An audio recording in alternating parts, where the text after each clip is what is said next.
Kaya ito nga po ang resulta ng pag-order ko nung una.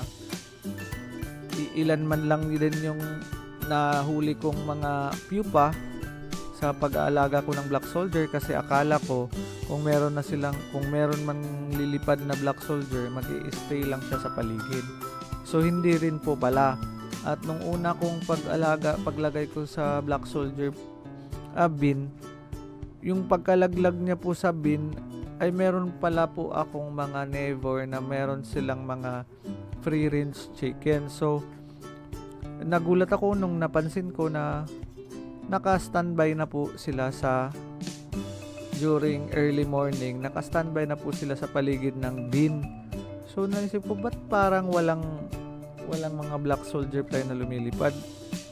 Nung gabi, binisitahan ko yung black soldier fly bin. Nakita ko pong merong mga palaka sa gilid na naghihintay na malaglag yung black soldier fly, kasi nga gabi sila active. Then pag nalaglag na sila, kinakain. Then sa umaga naman, meron din manok na nag-aabang rin na may malalaglag na black soldier fly.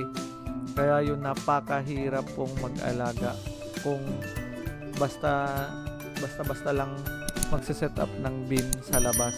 Kaya nag-develop po ako ng ganitong net at hinuhuli ko po sila. Nag-umpisa po ako sa mga less than 20 na pupa. Tapos pa isa-isa lang, hindi mo makikitang maraming black soldier fly na lumilipad. So medyo natagalan ako kasi hindi na ako nag-order ulit sa online. Natagalan talaga ako. Meron pang namamatay sa black soldier fly bin kasi akala ko nagni-need sila ng water. So hindi rin pala.